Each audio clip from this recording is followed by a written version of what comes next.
No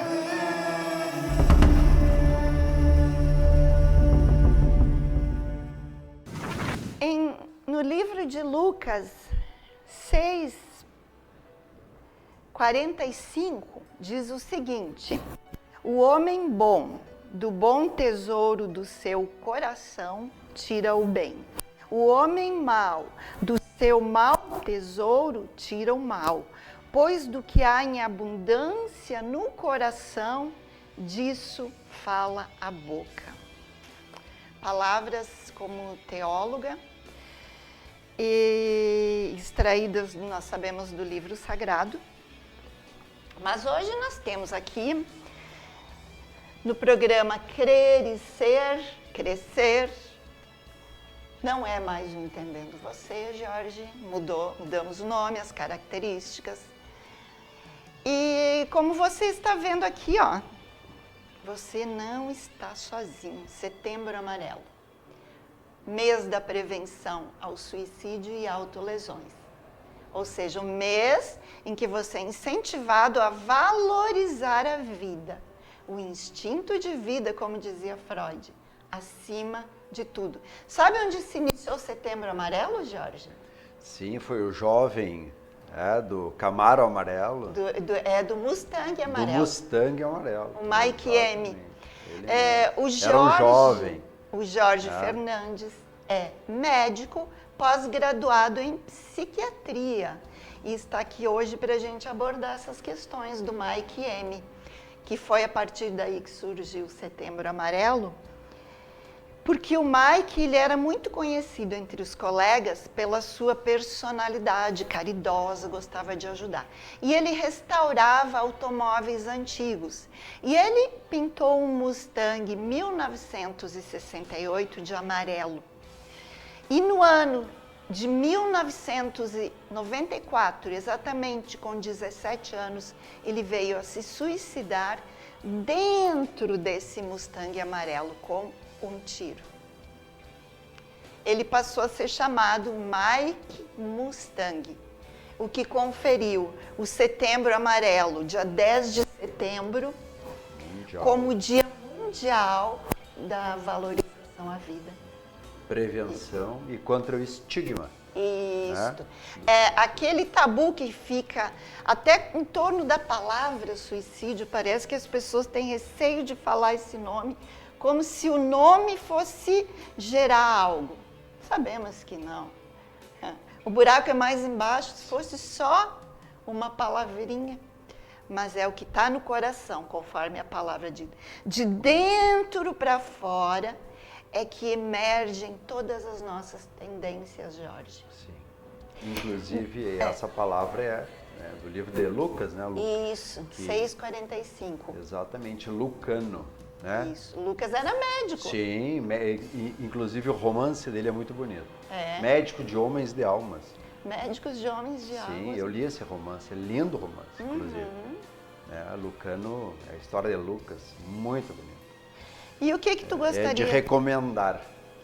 Ele era médico, é um dos evangelistas, tem o livro. Opa! Tem o livro. Que importante. Agora, como sabemos o mês da valorização da vida, ligue 188, CVV, Centro de Valorização à Vida. Da Vida. Isso. O que tu teria para expressar para essa pessoa que está te assistindo sobre questões, sinais, para os familiares ficarem atentos e alerta? Porque no caso do Mike, infelizmente, ele não emitiu sinais de que teria feito o que fez. E desde 1994, no ano de 2003, foi caracterizado como o ano do apoio ao Setembro Amarelo. E no Brasil, desde 2015, por iniciativa da psiquiatria, da medicina. Exatamente, inclusive está muito forte isso dentro da psiquiatria. Né, na Associação Brasileira de Psiquiatria, ABP. Isso. Muito importante, todo dia estar nas redes, nas mídias, no Insta, Facebook, através da conscientização mesmo para terminar esse estigma. E esses sinais, né, sempre é importante assim, é aquela mudança de comportamento, né, Elisa? O olho no olho. Certa olhar. mudança, assim, a pessoa que sempre teve um estilo e a partir de tal momento começa a manifestar parece que uma outra escolha na vida, né? Um afastamento daquela sua vida Isso. que era um tanto quanto comum, digamos assim, sempre na mesma. Isolamento das pessoas. Exatamente. É uma mudança de comportamento. O olhar de tristeza, primeiro sinal. Botar o olho no olho na pessoa. A tristeza, ela é mostrada pelo olhar. E isso, doutora Elisa, é muito importante. Os que estão ao seu redor, né, notarem aquilo naquela pessoa. Isso. E levá-lo, ou levá-la, né, ao atendimento. Ao atendimento médico, ao atendimento psicológico, que é muito importante. Sabemos nós, né, doutor, que um isolado não dá. Só a parte da psicologia em si não dá, só a parte médica não dá. Deve haver os dois. Né? Tem melhor sucesso. Certo? Eu até quero falar de um personagem bíblico, Judas Iscariotes, que eu creio que todos que conhecem a história de Cristo ouviram falar, que foi aquela pessoa, um dos apóstolos que traiu ele por 30 moedas de prata. Porque, na verdade, para Judas, ser um rei instigava Judas a pensar em termos de poder financeiro, que era o que ele queria. Inclusive, ele era, dentre os apóstolos, ele era o tesoureiro. Né? Isso. E aí, obviamente, depois vem aquele arrependimento, aquela culpa, porque traiu um sangue puro, digamos assim. Ele era o tesoureiro de Cristo, ele cuidava das finanças. E o coração dele era voltado para o ter, ao invés do ser. Isso é uma reflexão importante, né? Muito importante. No livro de Mateus 27, 3 diz o seguinte: quando Judas, o traidor, viu que Jesus havia sido condenado, sentiu remorso e foi devolver as 30 moedas de prata aos chefes dos sacerdotes e aos líderes judeus, dizendo: eu pequei entregando à morte um homem inocente. E os sacerdotes responderam: o que é que nós temos com isso? O problema é seu. Aí, então Judas jogou o dinheiro para dentro do templo e saiu, depois foi e enforcou-se. O que te chamou a atenção quando ele meio que pede um grito de socorro, reconhecendo o seu erro, a sua falha, e não foi acolhido? É que nem se tu me pedisse ajuda, Jorge, eu dissesse para ti, mas eu não tenho nada que ver com isso. Tu não estaria sendo acolhido no teu pedido. Exatamente. Foi um pedido de ajuda. Pedido de ajuda. Um pedido de ajuda que não foi levado a sério. Não foi. E fica-se você com seus problemas. Isso. E aí a culpa gerada nele. Gerou uma autopunição. Porque essas reflexões de o ter em demasia, né? Isso. A busca de um poder em demasia, né? Da matéria somente, né? E aí depois vem a culpa, muitas das vezes, obviamente, não teve o acolhimento, não teve ajuda. Não teve o suporte emocional, não foi incentivado ao fato de que ele poderia ser perdoado. O mestre ao lado dele, andou com ele. E ele buscou arrependimento. Ele pediu o perdão. Remorso. Sim, ele sentiu o remorso. E ele foi perdoado na realidade. Na verdade, pelo remorso, sim. A atitude e o comportamento de culminar com a morte de si próprio, o dano que ele causou a ele próprio, foi uma forma de se punir.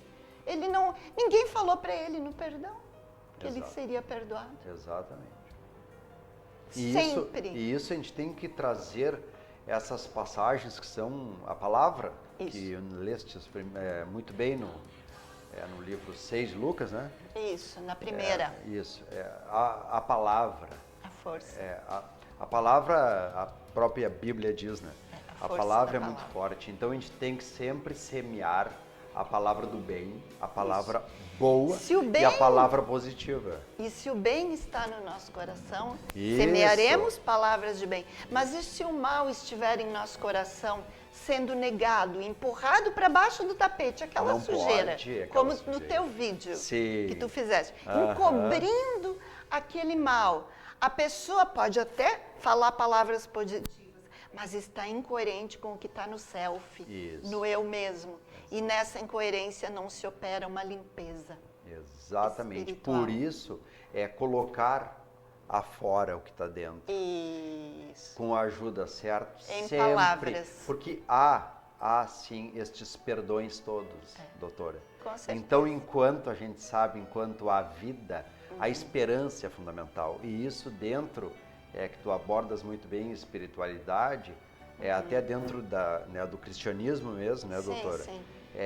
Esses grupos de ajuda, são fortalecedores. São fortalecedores. Né? Porque aquela pessoa, ela está precisando, ela está fragilizada. É como uma pessoa que a gente fala na entrevista médica, que mora só, é um risco maior. Sim. E é onde tem o apoio familiar, o apoio da sociedade, ela está mais fortalecida.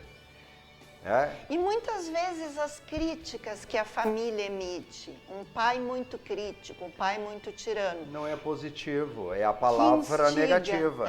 Que instiga o filho não ver a própria capacidade que ele tem. Instiga uma crença cognitiva de incapacidade. E é o contrário. A gente sabe que pais fortalecedores, a criança mesmo que sopra, essa criança era um adulto, digamos assim. Então, os pais fortalecedores, eles podem melhorar essa criança, sim, sempre. Então, uma criança que às vezes está sendo subjugada, e se os pais são acolhedores e fortalecedores, elas vencem aquele... Com certeza. Então, é importante, e não semear por nossas também, os mais antigos, aquelas crenças, como falas, né? Até passada, nós temos que mudar a palavra. A gente tem que mudar, esse é um treino, né? E olha a importância desses estados de ego. Estado de ego pai, estado de ego adulto e estado de ego criança. Todos nós introjetamos dentro de nós um estado pai que nos foi passado pelo pai. Seja um pai crítico, um pai tirano, um pai protetor. O estado de ego criança. A criança livre, espontânea, a criança submissa e a criança rebelde. O que um pai tirano pode gerar? Uma criança ou rebelde ou submissa que fica com medo de tudo. E vai aflorar. Logo vai vir, se tornará um problema ou para si, para a comunidade. Porque vem na personalidade do adulto todos esses estados. E esses treinamentos dos adultos é constante. Até a palavra é contínua. Né? A limpeza deve ser contínua. Esse nosso melhorar é contínuo. O lixo emocional, Jorge. Ele deve ser colocado sempre afora, sim, para o dentro ficar mais belo, mais legal. Claro. O coração livre. Isso. Né? Com a mente livre. Tu já parou para pensar por que muitas vezes a pessoa não quer enxergar aquela sujeira interna? Porque aquilo geraria muito sentimento de culpa, ela não quer lidar com o sofrimento, é mais fácil o mecanismo de negação? Existe isso sim, mas muito eu penso em dois aspectos, doutora Elisa. O medo, que é o contrário da fé. Isso. Não é? A fé é aquela coisa positiva. Lança fora todo medo. Mesmo algo que a gente sabe que pode acontecer, mas se eu tenho a fé positiva, sim. É contrário ao negativo. O pensamento otimista. Ele vai vencer aquilo. Certamente ele ou ela, né? Com certeza. E ao contrário, o medo. O medo, né? Ele é negativo. Eu não estou tendo a fé que vai funcionar, então eu estou com medo. A ansiedade. Então vamos usar esta fé para o positivo. Né? Por que Cristo dizia, lança sobre mim as ansiedades, os medos, as preocupações, e carrega o meu fardo que é leve? O fardo de Cristo era leve. Claro. O nosso é que é pesado, nós queremos carregar um fardo que ele já carregou, e se nós carregarmos... E uma coisa importante, doutora, falasse a palavra fardo, muito eu uso essa palavra. O fardo, cada um tem que carregar o seu, sim. Sim. Mas, quando estamos cansados, né? Às vezes a gente solta e descansa um pouco. Sim. Dá um tempo, sim, né? Respira, né? E aí depois pega um fardo que é teu e vai o caminho de novo. Né? Eu não posso dividir este fardo, dar ao outro carregar. A gente pode dividir questões, né? Isso, com aquelas pessoas chegadas, a esposa, ter um apoio, uma palavra amiga. Isso. Isso sim é importante. Dividir questões, mas aquele trabalho é teu. Ninguém vai trabalhar por ti. Jorge, vamos divulgar agora, para fazer uma pausinha, o nosso consultório, teu consultório, George Fernandes, na Avenida Paraguaçu, 1865. edifício Linemar Buzines. Isso, perto da prefeitura. A sala é 809.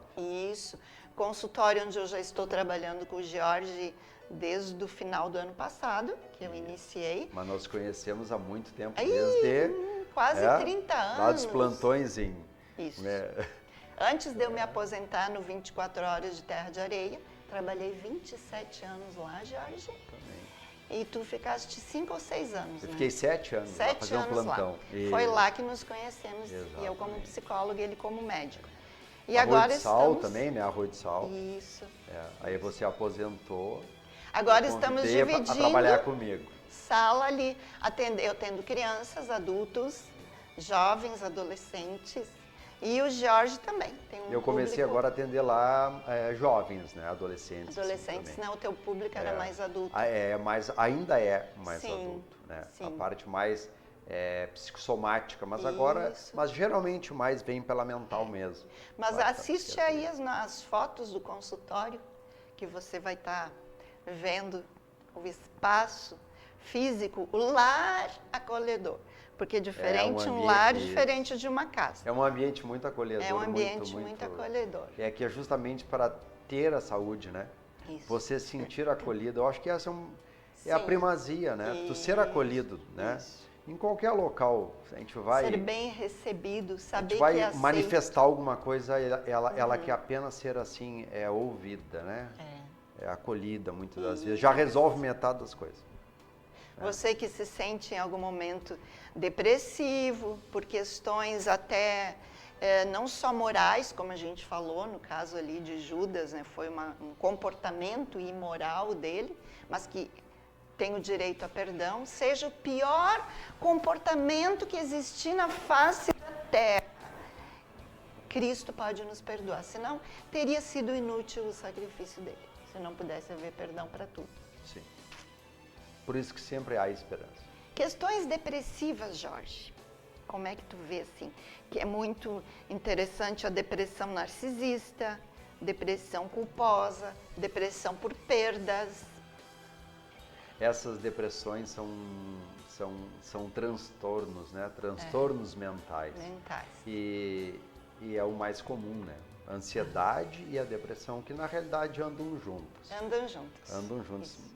Desde muito tempo. É porque o negativismo traz medos, traz inseguranças, ansiedades. E essa questão da depressão maior, digamos assim, né, ou até a própria melancolia, isso mesmo. Né? Aí é o ser da pessoa, o self dela está impregnado, contaminado, e a bile negra.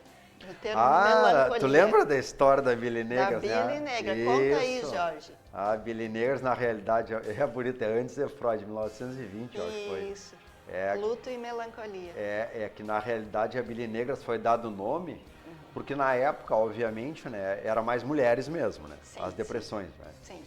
Ainda é um pouco mais, digamos assim, mas na época era muito mais mulheres. E o homem em si, ou digamos assim, os que estavam ao entorno, para tentar melhorar essa mulher, digamos assim, para dar um pouco mais de alegria a ela, levava um bombom, né? É o bombom chocolate, né? Sim. Não é para alimentar assim a parte do diabetes, né? Sim. Mas o preto ali do chocolate, porque a mulher recebia aquele bombom, né? E ficava mais contente, ficava mais feliz. Então eles associaram que o chocolate, né? Mais preto, né? Porque o branco na realidade é só açúcar. E outros produtos. Que não é o cacau. Então a mulher ficava alegre, feliz. Sim. E aí eles pensavam, não, mas a depressão então, o nome é a bile negra, porque dando chocolate elas melhoravam. Claro, era efêmero. Claro. Ali é uma crença, né? Ser bem recebido, ser lembrada. Mas foi esse nome, né? Foi associado. Foi associado. Então, a bile negra foi a primeira, né? Antes de ser chamada depressão, foi bile negra. E teria algum uma explicação das depressões também no funcionamento do fígado? Sim, o fígado, doutora Elisa, é um órgão dos mais nobres, digamos assim, né? Coração, cérebro, fígado e intestino, né? A gente sabe que o intestino é outra parte, inclusive chamada segundo cérebro. O fígado, ele é tão importante que a gente tem que fazer um alimento até um pouco mais cedo, que de noite, quando nós vamos dormir, na realidade, é lá que ele vai trabalhar. É lá que ele vai limpar todo aquele sangue. Sim. Né? Que a gente está colocando coisas o dia inteiro. Isso. E ele está sempre metabolizando, mas ele não está trabalhando. Tem cada horário de cada órgão. Quando a gente faz uma pausa, que é de noite, aí é que ele trabalha. Limpa o sangue mesmo e joga no baço. Que é o lixeirinho, digamos assim. Aí vem um sangue vivo, novinho, durante o dia. Que aí a gente está pronta para as questões todas.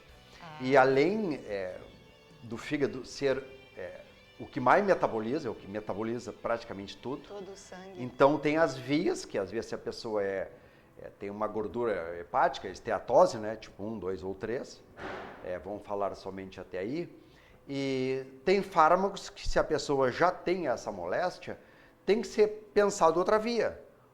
Né? Uma via ou oral mesmo, orodispersível, ou mesmo sublingual. De preferência que não cai diretamente na metabolização hepática. E tem fármacos que a gente tem que ter escolha, obviamente, que não vá metabolizar no P450, que a gente chama, né?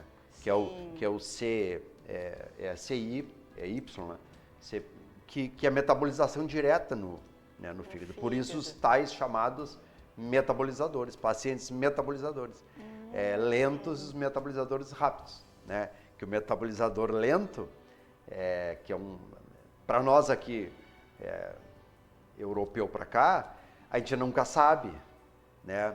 Porque na realidade é como se fosse assim, 50% rápido e lento. E a gente vai ver o quê? O metabolizador lento é aquele paciente que faz muito rápido o efeito do fármaco, mas vem o efeito adverso rápido também na hora. Ou seja, ele faz uma intoxicação hepática. Por isso que vem o efeito adverso rápido. Então esse é um paciente dito metabolizador lento. E para depois gerar o efeito devido no cérebro, no caso de um antidepressivo. Então a gente tem que sempre observar estas manifestações. Eu começo com uma dose pequena, não que vá ficar, a gente deve levar sempre a dose máxima dos fármacos, mas iniciar devagar. Por causa do fígado. A gente não sabe a reação do paciente, né? Porque nós, na realidade, os ditos metabolizadores rápidos são muito mais comuns, Oriente e China, lá aquela parte mais que foi feito na farmacogenética, né, a pesquisa. Sim. Depois, quando veio mais para cá o povo europeu e nós aqui, enfim, descendente, digamos assim, ficou 50%. Então, a gente nunca sabe se a pessoa é um metabolizador lento ou um metabolizador rápido. Como saber. E tem o metabolismo acelerado também, né? Tipo, o aí, atleta, fazendo um gancho, o diabético tipo 1 e 2, né, também são... Já que tu fez um gancho com a medicina chinesa, a importância do pulmão na tristeza também. Nós sabemos que diretamente pessoas com muita tristeza podem ter reações psicossomáticas, problemas respiratórios. Exatamente. A gente sabe disso, inclusive o pulmão, ele chora. O pulmão chora. Né? Então, quando a pessoa que é tabagista, digamos assim, que fuma, né? Ele grita. Ai, ai, ai, doutor. Ele grita. Me salve, né? Tanto que o tabaco, né, o tabagismo, ela tá no CID-F, né, no mental, F17. Transtorno emocional relacionado ao uso do tabaco.